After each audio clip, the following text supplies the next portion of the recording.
Good morning everyone. আজকে দেখো ready হয়ে কোথায় যাচ্ছি না যাচ্ছি, চলো দেখতে থাকো। সকাল সকাল উঠেই রেডি হয়ে গেছে সোনামা, আর আমি ওইদিকে রেডি হয়ে গেছি। চলো কোথায় যাচ্ছি দেখাচ্ছি। কটা বাজে জানো? এখন বাজে অনলি 8:05। হ্যাঁ, সকাল 8:05। কোথায় যাচ্ছি সেটা দেখার জন্য তোমাদেরকে ব্লগটা দেখতে কন্টিনিউ করো। এই যে দেখো চলে এসেছি মিষ্টির দোকানে। কি সুন্দর বড় বড় মিষ্টি দেখেছো? ভাইবোটা স্পেশাল মিষ্টি। হ্যাঁ, যেহেতু প্রচণ্ড ভিড় হয় বেলায়, তো আমি বেলা করিনি, একদম সকাল সকাল চলে এসেছি, কারণ এই লাইন দিয়ে ভিড়ে গরমে মিষ্টি কেনা আমার পক্ষে পসিবল নয়। তারপরে মিষ্টি ফিষ্টি কিনে নিয়ে বাড়ি চলে এসেছি। বাড়ি ফেরার পথে কিনে নিয়ে এসেছি ঘুগনি, আর এই দেখো এই যে এখানে খাচ্ছি ঘুগনি আর পাউরুটি। নিচের দোকান থেকে একটুখানি ঘুগনি নিয়ে এসে খাচ্ছি। ও এবার কি রিভিউ, যা স্বাদ, পুরো ইয়াম্মি ইয়াম্মি। তোমরাও প্লিজ ট্রাই করো। ব্রেকফাস্ট সাকসেস করে নিয়ে একটুখানি মুড়ি ঘুগনি ডিম সেদ্ধ সব কিছু খেয়ে ঠেয়ে নিয়ে রান্নাবান্না কিছু করে কাজকর্ম সেরে বেরিয়ে পড়লাম মায়ের কাছে যাওয়ার উদ্দেশ্যে। হ্যাঁ, সব কিছু দেখো ব্যাগপত্র নিয়ে সব কিছু নিয়ে রেডি হয়ে বেরিয়ে গেছি। মায়ের কাছে যাচ্ছি, মিস্টার দাস সেরে দিয়ে আসছে। প্রচণ্ড রোদ্দুর, হেভি গরম হচ্ছে, প্রচণ্ড কষ্ট হচ্ছে। তো চলো মায়ের কাছে চলে যাই। ভাইফোঁটার আগের দিনই চলে যাচ্ছি, কারণ ঠাকুর ভাষা টাসা নাচে দেখবো থাকবো, সেই জন্য অনেক কিছু কারণে আর কি। সেই আগে দেখো মা এখানে ডাব কেটে দিল। গাছের ডাব পাড়া হয়েছে, কত ডাব পাড়া হয়েছে দেখো। তাও সব গাছের পাড়া হয়নি, কিছু গাছের এখানে এরকমভাবে মা কাপড় চাপা দিয়ে রেখে দিয়েছে। ওই দেখো প্রচুর ডাবগুলো সব এখান থেকে ছাড়ানো হবে, ছাড়িয়ে আলাদা করে আবার রাখা হবে গুছিয়ে। জাস্ট পাড়া হয়েছে বলে এইভাবে রাখা আছে। লাল গাছের ডাব আছে, সব মিলিয়ে। তারপরে আমার মেয়েকে কেটে দিল, আমাকেও কেটে দিল। দেখো আমিও খাচ্ছি। সোনামা আমার ডাবের জলটা বেশি করে খেয়ে নিচ্ছে, কারণ আমার জলটা বেশি মিষ্টি ছিল বলে।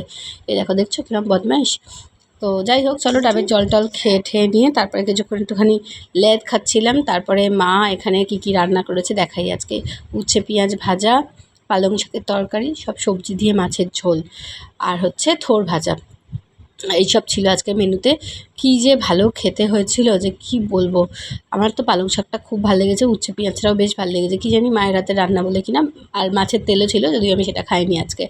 তারপরে সোনামা এখানে একটুখানি আনারস নিয়ে ন্যাকর চাকর করে ফাইনালি খাইনি, ও মানে খেয়ে নিল আর কি। মা ও খায়নি, আর আমি আনারস খাই না একদম, আমার ভালো লাগে না।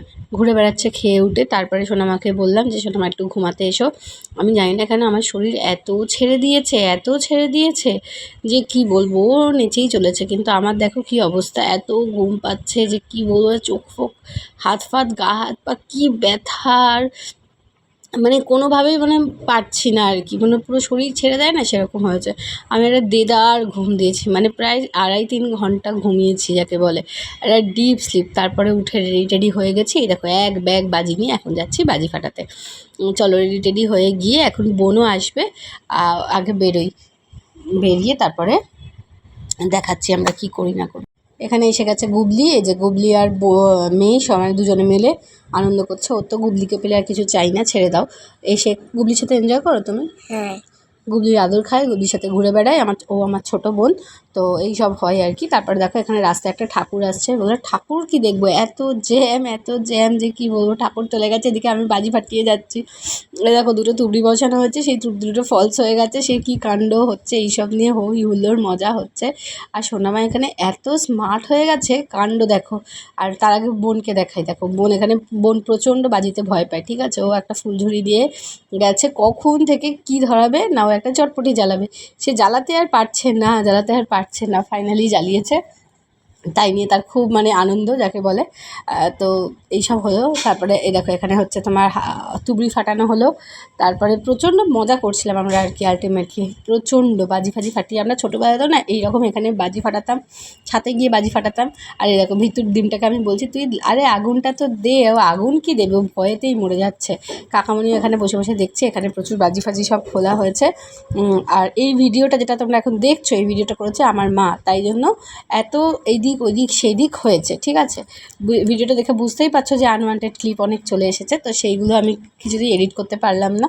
তো যাই হোক, তারপরে দেখো এখানে আমি হাওয়াইও ছেড়ে দিলাম। সোনামা করেছে কিন্তু এই ভিডিওটা, হ্যাঁ, আমার এই হাওয়াই ছাড়ার ভিডিওটা। এই দেখে দেখো আমার মেয়ে স্মার্ট হয়ে গেছে, নিজে প্রচুর ফুলঝুরি ফাটিয়েছে। কেমন এনজয় করেছো? আমি তো খুবই এনজয় করেছি। এই দেখেছো একা একা ফুলঝুরি জ্বালাচ্ছে, ফুলঝুরি ফাটাচ্ছে। আগের দিন ভয় পাচ্ছিল, আজকে স্মার্ট হয়ে গেছে। যাই হোক, সাহস পেয়ে গেছে আর কি যাকে বলে। দিয়ে হাতে 2-4টে করে ফুলঝুরি ফাটাচ্ছে। ঠিক আছে, আনন্দ করছিল, প্রচুর এনজয় করেছে তো। হ্যাঁ, তারপরে দেখো এখানে আমি একটা ফানুস ওড়াচ্ছিলাম, যেহেতু নিচ থেকে ওড়ালাম সেই জন্য ফানুসটা উঠতে একটু সময় নিল, বাট উড়েছে, অনেক দূর গেছিলো। এই ভিডিওটাও কিন্তু সোনামা করে দিয়েছে, দেখো সোনামা কী সুন্দর ভিডিও করতে শিখে গেছে।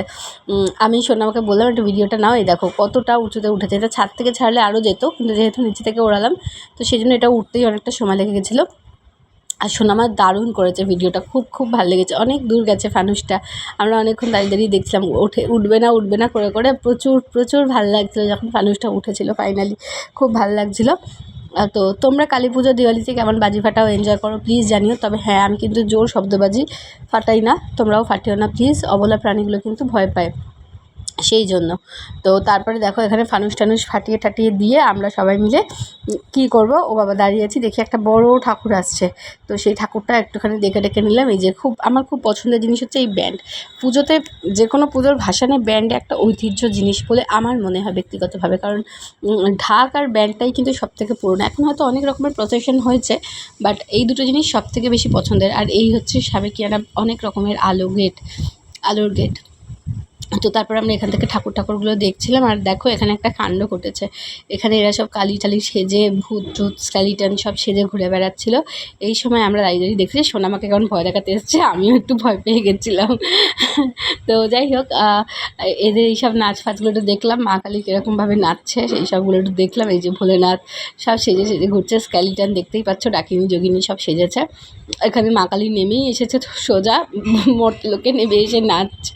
কী আর বলবো, এখনকার মানে প্রসেশন মানে এগুলো লোকে এন্টারটেন করে না কি করে, মানে এক্স্যাক্টলি কী এগুলো মিনিং রাখে, আমি রিয়েলি আই ডোন্ট নো। আমি যে খুব আনন্দ পাই তা নয়, আমার অ্যাকচুয়ালি ভালো লাগে না এই অঘুরো নাচ আর এইসব জিনিসপত্র, একদম ভালো লাগে না। তো যাই হোক, এই সবগুলো ছিল আর কি, সেটা তোমাদেরকে একটু দেখালাম। আর ঠিক আছে, এগুলো না মনে হয় কোথাও গিয়ে একটু ছোটোই করা জিনিসপত্রগুলোকে, আমি জানি না, আমার এটা ব্যক্তিগত ধারণা। তোমাদের যদি কিছু মতামত থাকে অবশ্যই আমাকে একটা কমেন্ট করে জানিও প্লিজ। তো এখানে মা কালীর নাচ দেখার পর দেখলাম এখানে ব্যান্ড পার্টিরা বেড়াতে হাঁপিয়ে উঠেছে, তাই তারা এখন ব্রেক নিচ্ছে। আচ্ছা, মায়ের মুখটা একটু দেখিয়ে দিই, এইটা ছিল হচ্ছে মা, ফাইনালি একটু মাকে দেখা গেছে। চলে গেল মা। চলো আজকের মতো এখানে আমরা ভাসান দেখাও শেষ করলাম, এসে ফ্রেশন আপ হলাম, অত বাজি ফাজি ফাটিয়ে ভালো করে আগে হাত পা ধুলাম, ধুয়ে এবার দেখো মা ডিনার দিচ্ছে। এখানে সোনামা এসে চিটপটাং হয়ে গেছে, কারণ ও খুব টায়ার্ড হয়ে গেছে। দেখেছো কোথায় গিয়ে ঢুকেছে, এই দেখো এখানে এসে ঢুকে পড়েছে, ও খুব টায়ার্ড হয়ে গেছে, ও আর পারছে না, সেই জন্য আমি বলছি ওঠো এবার ডিনারটা করে নাও। এত লাফালাফি করলে তো হবেই, তাই না? খুব ছুটেছে, লাফিয়েছে, বাজি ফাটিয়েছে, এনজয় করেছে, মানে প্রচণ্ড, বলে না বাঁধা গরু ছাড়া পেয়েছে, ঠিক সেরকম। যাই হোক, আজকে ডিনারে ছিল রুটি, বরবটি আলুর তরকারি, লাড্ডু আর দুধ।